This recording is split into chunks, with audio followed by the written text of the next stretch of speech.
Good evening, everyone, and welcome back to another Supercoach Insider podcast. My name is Swiz, and I'm here to talk Q&As from our listeners. Thank you for our listeners to always send in their questions. We always look forward to them. As always, continue to check us out on all our social media platforms, YouTube, TikTok, Spotify, and Twitter. Supercoach Insider 100 for all the boys, or Swiz26 if you want to talk to me. Special guest this week, the man, the myth, the legend, Supercoach Godfather himself. Number 4 overall. How are you, mate? Hello, everybody. Thank you for having me on today. Not a problem, mate. I've known you for a long time. It's great to actually have you on the show, and we can sit here and talk some Supercoach. How have you been? Yeah, been really well. People may not know this, but me and yourself go back a long way. Actually, we've been playing Supercoach together for a good 6 or 7 years. So we've enjoyed a lot of banter together over this time, and we've actually you've probably have the points over me over this 7 years period. Although lately I've come back strong, so just come down.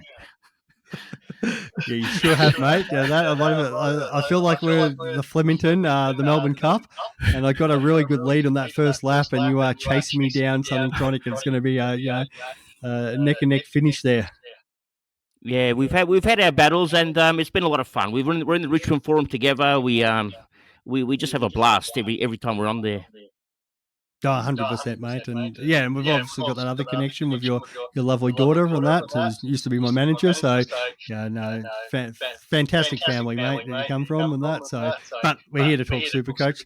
How has your season started, mate? Are we going to talk about what are we talking about my season for? I mean, my season is not very good, but it's not my fault, okay? I've been misled. I've been conned in by a few players. They've tricked me, okay? And I've been conned.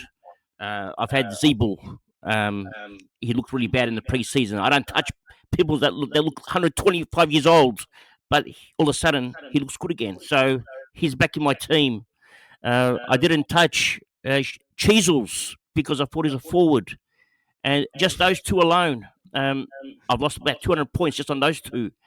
And then Dacos, another 200 points I've lost on him. So it's virtually catching up now. We're playing catch up. Mate, the trades that you make, I'm sure you'll catch up very soon to that. I know you've got something on the agenda for this week and that. I don't know if everyone's checked out the video, but definitely check it out because, yeah, you've got a special trade on the men. So looking forward to see how that sets you up for this week, mate, and going forward for the futures. I know you always like to throw some left field things to us, so very interested to see how that works out.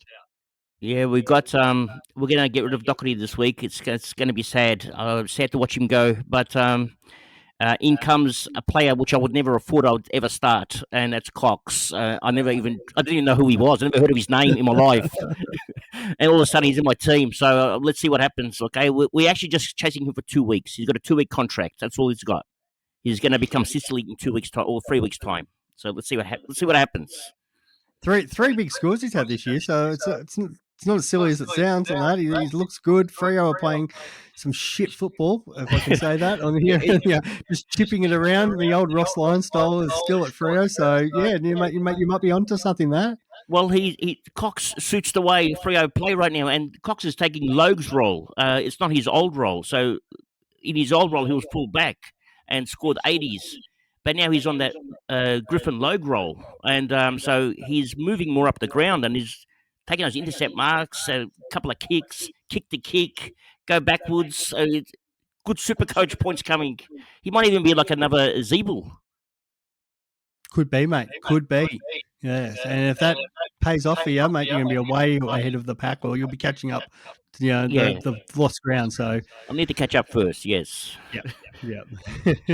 All right, mate. We're here to get you to answer some questions from the public. So we'll get into them. We'll start off with the Richmond boys, as you know. Matty Bryce has sent in. Should he still go Zeeble with the possibility Aaron Hall could come back in? You'd have to go Zeeble. Zeeble only because he's got a forward and defensive DPP coming up. Now, forwards, we look at Rosie, for example, and Rosie's scoring 97s. So if Zeeble's going to score 120s and maybe drop 20 points, drop down to 100, it's still good enough. So, and that's if Hall plays the whole season, which I can't see happening. North Melbourne coach said they're going to look for a premiership team. Now, is Hall in their premiership team coming up? Is he in the plans, or are they going to play these youngsters? So that's a question to ask as well. So I would keep Zeeble. 100%. And yeah, he's my number one trading target of all those mid prices. I said I have Setterfield second only because he's the if he was the vice captain option, if Essendon had early games in the week, I'd actually put him number one, but that is not the case. So Zeeble was going to get that defensive status, looking fantastic down there. So I agree with all that, mate. Peter, good man, Peter Kay. As I said on the other podcast, he was around last night. We're chatting some Supercoach. So he said he's used 2 trades, corrective trades in week number 1. He is looking at burning through 3 more this week. I'm only doing this to avoid having to pay 40K plus next week for Dacos and LDU. So is he burning through trades too fast, or is it worth being aggressive and using the 5 trades, or even for some people, 6 trades in the first 2 weeks? Now, as you know, I never burn trades early, all right? Actually, it's the opposite. I go nuts, okay? Tell the Greek boy, Peter Konodiaris, okay, go nuts. Use all 6 trades. And if I had 8 trades to burn, I would use all 8 trades. So just come down. I said that to someone the other day. One of the boys was saying they need to just get rid of the boost and that because it's an unfair. It allows people to catch up and do correction trades to make the teams too even. Where I'm going the other way. I'm like, let us use all 5 boosts in one round if we want to. If I want to come around and use like 7 trades this week and burn my boost, well, why not? I would have used them all. I would have no hesitation. But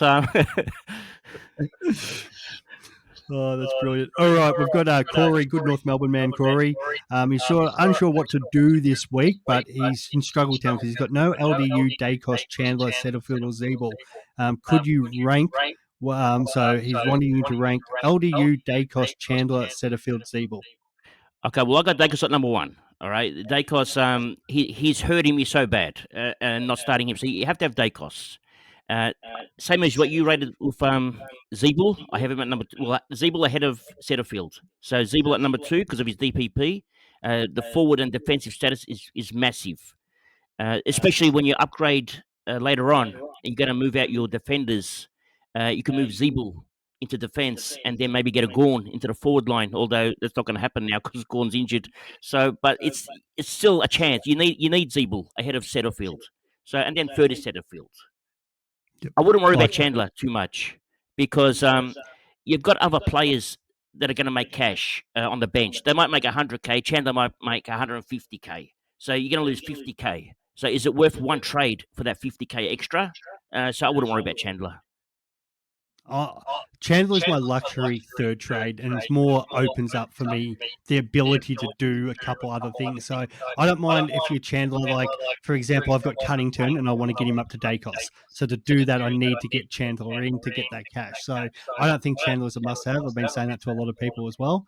You don't need to chase him, but if he is either if you've got that spare trade there where it becomes a bit of a luxury, you want to get rid of, say, Chesser, or it opens up for you the ability to do your trades, then yeah, for sure. But he's the least important player of all of them this week. Exactly. All right, Mateo's asked the question. We've already answered about Dacos or Setterfield, but he just asked us about how do you feel about Chandler's job security? Chandler's job security. Now, who's coming back next week? Is it the young boy? What's his name? Pickett. Yeah, Pickett comes back. I mean, where does Chandler play when Pickett comes back? I mean, then again, is he a sub-risk? That's another possibility. I mean, we don't know how Melbourne play. Melbourne didn't play that well last week, so they may make a couple of changes. We don't know. So how well did Chandler play last week? I mean, we go by Supercoach points. It was 70. But what does that reflect on the coach? What did he think of his game? So that's a question to ask. Yes, 100%, mate, 100%. Matty P goes, so he's got 198K in the bank, and he's like, should I look at upgrading one of my bench rookies to Chandler, which is kind of not really an upgrade because, as you said, when you've got the likes of, Davey, who's going to probably make 100K and Chandler might only make 150K, is it really worth it? Or should he look for his last trade, maybe going Sean Darcy down to Cameron or up to English? Yeah. Now, with Cameron, okay, now last year I had Cameron in my team. The last 6 rounds of the year last year, I put him on my bench. I couldn't put him on field. I was too scared. He made me very scared, okay? So I don't. Cameron's on fire at the moment. He's tackling, he's running. He's a different man. I don't know what's happened to him. Okay, he's not the same Cameron that I had. I got robbed last year. Okay? I got the wrong Cameron. So I don't know what's going on. But and also Shrek. Now, one thing to take notice of Shrek. Firstly, he plays West Coast this week. All right, so we're going to have there's no ruckman. He's playing by himself in the ruck. Okay, there's no one. There's no opposition. Now, last week Fife was a late out. Now, they didn't replace him with a forward, so that they used Shrek up forward. Now, what's going to be interesting is who they bring in this week. If a forward comes in, okay, if it's good signs that Shrek goes back in that ruck. Because last week they also used Cox in the forward line because they had no forwards. They're running out of choices. So if they bring in a forward, Shrek's going to be in that ruck. So that's a good sign. In round one, Shrek in the second half of the game scored 70 points in the second half. So Shrek is still in form. He just hasn't played ruck, and he's put on a little bit of weight. He looks fat, just coming down. No, I agree, mate. He's got an easy kill this week. I don't mind the English one so much because I said to the start of the year, English is the number one averaging ruck. It's just how many games he can string together. So there's risk in all those selections, but I probably see the worth of that. Yeah, I should have started English before. That was another mistake I made. And if I started English, that's an extra. What is it? Probably another extra 100 points I would have had as well. So, but, I mean, you don't know because last year English, how many games did he? And the preseason he was injured. He had his hamstring injuries. He has concussion problems. He's one head knock away from missing 2 or 3 weeks. So that's why I went for the safety. I thought I'd go Cameron. At least he'll go 110 minimum. But that didn't happen. Okay, that's another story for another day. Exactly, and I'll just say to him, if you're looking to upgrade one of your guys there, I think you've got 198K. If you've got the possibility, I'm just trying to see if he's got a loophole because he did send me his team. Like you could consider going Oscar Baker to say Warple or something like that, mate. If you really want to go a rookie up instead of just side swapping to Chandler, you might have to look at a premium. Or if with Hopper's injury now, it might actually open up the door for you to go try to get him up to a premium. There's a couple of options there for you, buddy. Kotze, he's gone currently unsure how to get Dacos in my team. He's actually ranked 2,000 overall, so he's flying. Now, a couple of the options that he's got. So he's got Doherty, Dawson, and Ridley in the back line. His midfield, he does have Hopper, and then he's got Finn Callahan. And that's been a one that a lot of people have been looking at, but still the problem is does not have enough cash. So Hopper, 170K to Dacos. So then you're looking at going Callahan down. Even if you get a 120 guy, you're still 50K short. So that's a bit of a problem there. So realistically, the only way he can get Dacos is by swapping someone else. Now he does have he's got Ed Richards there at D4. So probably the question to you, mate, is it worth trading Ridley straight to Dacos or Ed Richards and a Finn Callahan to Dacos and then go a rookie? Well, it's better to do one than two because Callahan might go 100 this week. I mean, last week he was playing. He didn't want to touch the ball. He was too scared to touch the ball. Like his shoulder, you can see the pain. So now the question is, Ridley has a low ownership, all right? So if he scores 200, for example, it's not going to hurt you. Whereas if Dacos scores 200, it's going to kill you. So you're better off to switch Dacos and Ridley and just stop the bleeding.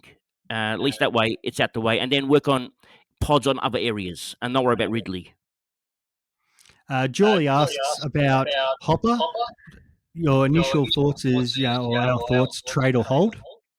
I'm holding because Richmond are very open with their information. And for example, they said we'll have information on Hopper on Wednesday, and they did. They told us straight away on Wednesday that Hopper's going to be out for 1 week, or they just said he's going to be out.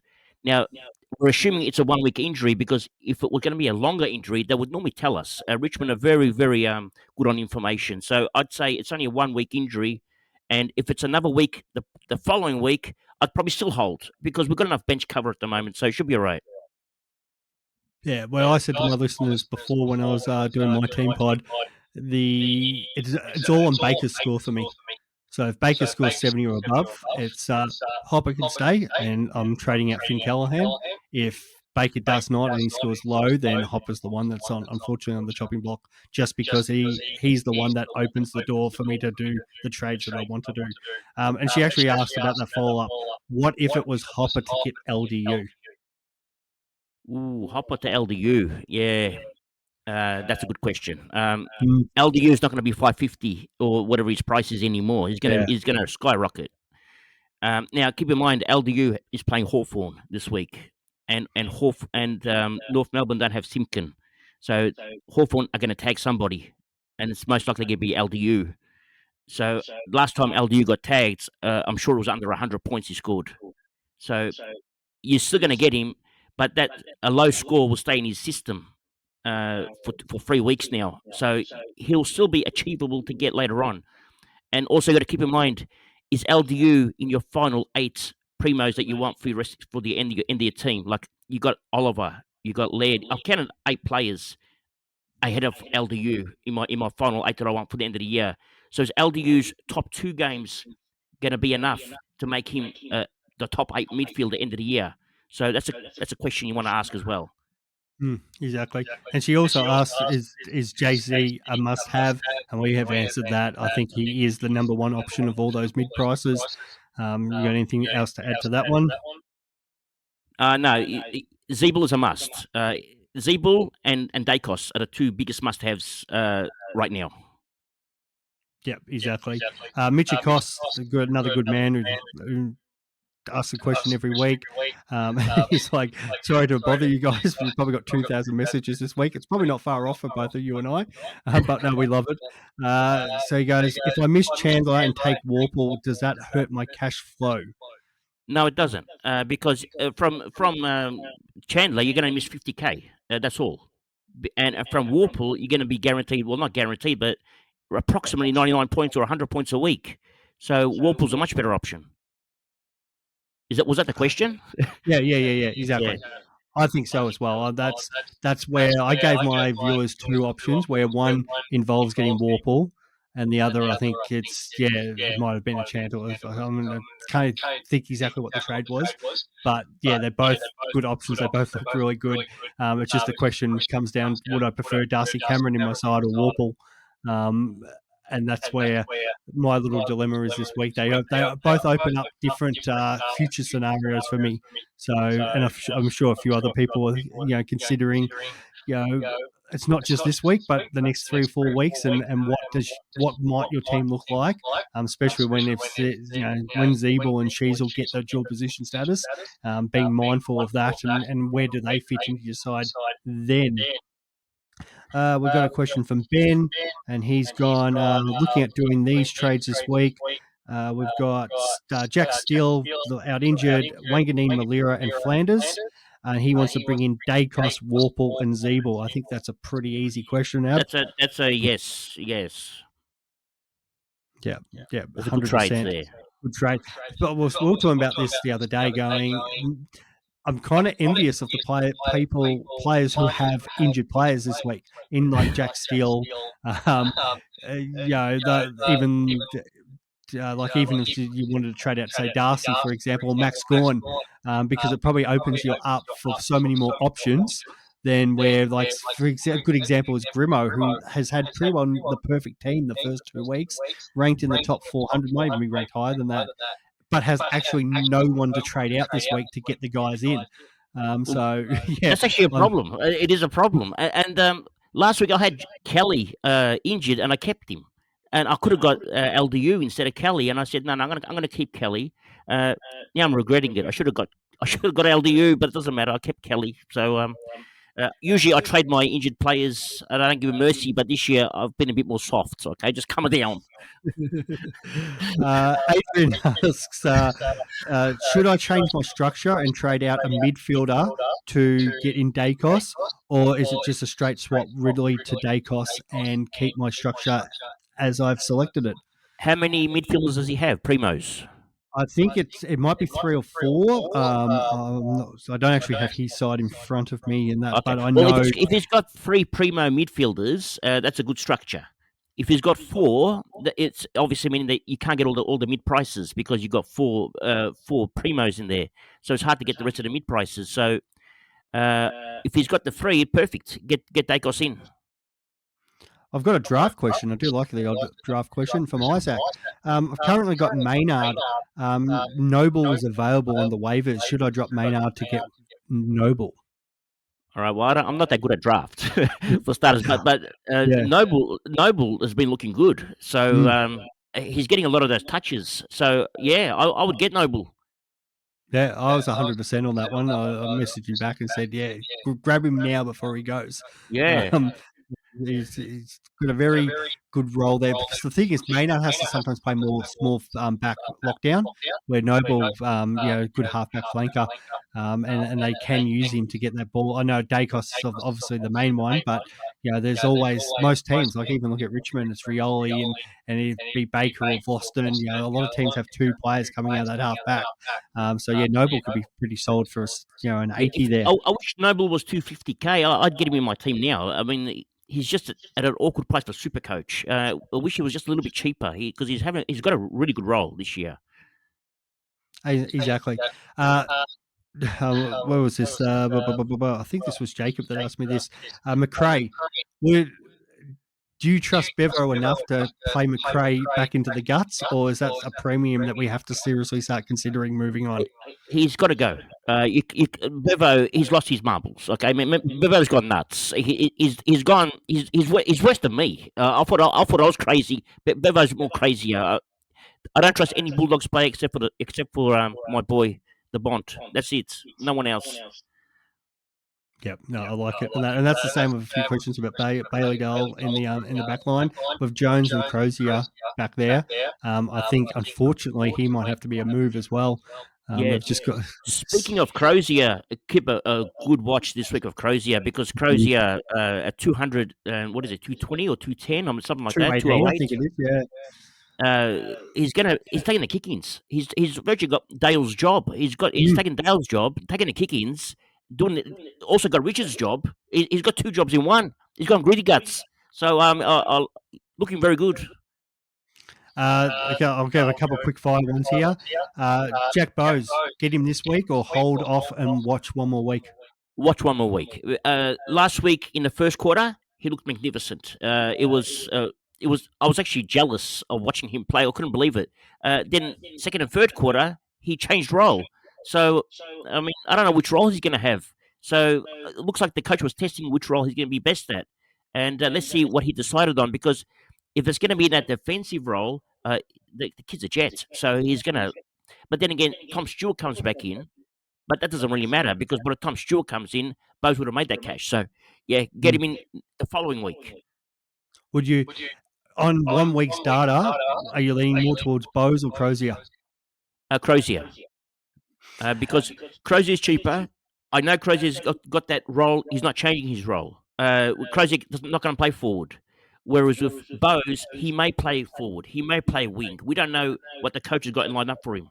So with that 1 week starter, Bowes is not guaranteed a role, whereas Crozier is. Jason Horne-Francis, trade or hold? Trade.